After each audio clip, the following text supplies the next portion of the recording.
On passe maintenant à Eclipse pour créer notre premier projet Java avec le concept de l'orienté objet. Donc, je vais appeler le projet 1. Donc, on parlera de module plus tard. Là, j'en ai pas besoin. C'est juste pour faire notre premier projet. Et par la suite, nous avons besoin de créer notre première classe. Donc, un clic droit sur le dossier source et puis classe. Le nom de la classe doit toujours commencer par un majuscule. C'est pas obligatoire, mais ce sont les coutumes de l'orienté objet. Donc, la classe s'appelle étudiant. Et puis, vous devrez cocher ça pour avoir un code généré automatiquement. Vous allez voir qu'est-ce que ça va générer. Donc, ça permet de générer la fonction principale. Donc, comme vous le savez avec la programmation simple, la programmation classique, il y a toujours une fonction main. Les instructions qu'on a au niveau de la fonction main, c'est ce que va exécuter le système d'exploitation. Et comme vous vous rappelez pour la programmation classique, si vous avez des fonctions à implémenter que vous voudriez par la suite appeler au niveau de la fonction main, les fonctions à implémenter, vous devez les mettre en dehors de la fonction main.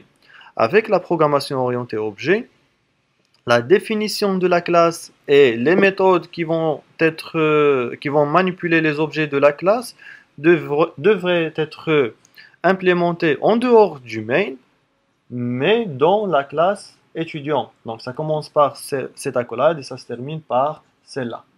Donc un étudiant pour nous, c'est une variable que dorénavant je vais appeler un objet. Donc un étudiant pour nous est un objet qui peut stocker un identifiant de type entier.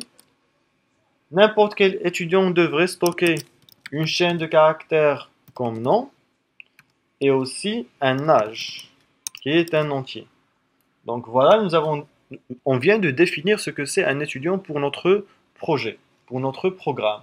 Par la suite, on s'était dit qu'on aura besoin d'une méthode qui nous permettra d'afficher l'âge de cet étudiant. Donc on peut imaginer n'importe quel type de méthode ici, mais pour l'exemple, on va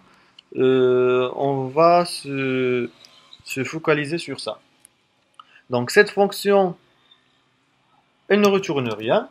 Du coup, je vais mettre void. Elle ne fait que afficher l'âge de tel ou tel étudiant. Je vais appeler cette fonction affiche âge. Et là, vous devriez remarquer comment j'ai écrit affiche âge. Donc déjà, quand je vous ai dit le nom de la classe, ça commence toujours par une majuscule. Par contre, le nom d'une méthode, ça commence toujours par une minuscule. Et si le nom de la méthode se compose d'une concaténation de plusieurs mots, le premier caractère de chaque nouveau mot devrait être mis en majuscule. Alors cette fonction affiche âge, qu'est-ce qu'elle fait? Elle nous affiche l'âge de l'étudiant qui est un paramètre caché. Du coup, on indique l'âge du paramètre caché en utilisant le mot-clé this. Donc this.âge devrait être affiché. Et ce qui permettra d'afficher cet âge, c'est l'appel à la méthode println. Donc system out println. De cette manière-là, bien sûr, une instruction au niveau de Java, ça se termine toujours par un point virgule. Et voilà, c'est tout. On vient de implémenter une classe étudiant qui nous permettra de créer des objets étudiants. Chaque objet étudiant aura 3 cases au niveau de la RAM réservée pour stocker les 3 valeurs. Et chacun de ces objets-là peut bénéficier des services de la méthode affiche âge. Donc pour tester tout ça, il faut aller au main. On va créer notre premier étudiant que je vais appeler par exemple E1. Donc rappelez-vous, étudiant E1 point virgule, ça ne fait que déclarer E1. Ça ne va rien réserver au niveau de la RAM. Si vous voulez réserver quelque chose pour les attributs de ce E1, il va falloir appeler la méthode ou bien il va falloir appeler le constructeur de la classe. Et pour appeler le constructeur de la classe, on met E1 reçoit new et puis le nom du constructeur. Ça n'a pas de paramètre pour l'instant et puis un point virgule. Et voilà, là E1 elle a un sens. Donc pour accéder aux différents attributs de cet objet E1, pour leur attribuer des valeurs, donc ça sera de la manière suivante. E1 ID pour lui donner une valeur. Donc je vais mettre 1 comme valeur du premier, comme ID du premier étudiant. Pour lui attribuer un nom, ça sera E1. Le nom qui va recevoir le nom de cet étudiant. Je vais mettre par exemple Zairi. Et puis, pour l'âge, ça sera E1.âge qui va recevoir, je vais me coller à 38. Sinon, là, nous avons E1 qui est déjà prêt. On l'a créé et on a attribué quelques valeurs à ces différents attributs. Par la suite, on peut faire appel à la méthode affiche âge pour afficher l'âge de notre étudiant E1. On exécute à partir de ce bouton et ici au niveau de la console, on peut voir le résultat de l'exécution. Donc là, ça affiche 38 tout court. Si vous voulez rendre cet affichage plus intéressant, on aurait pu faire un affichage qui ressemble à ça. Genre, on va faire de la concaténation. L'âge de l'étudiant, je la concatène avec this.nom pour afficher le nom de l'étudiant, que je concatène avec la chaîne de caractères et que je concatène avec l'âge. Et voilà, l'âge de l'étudiant this.nom et this.age. Donc je exécute.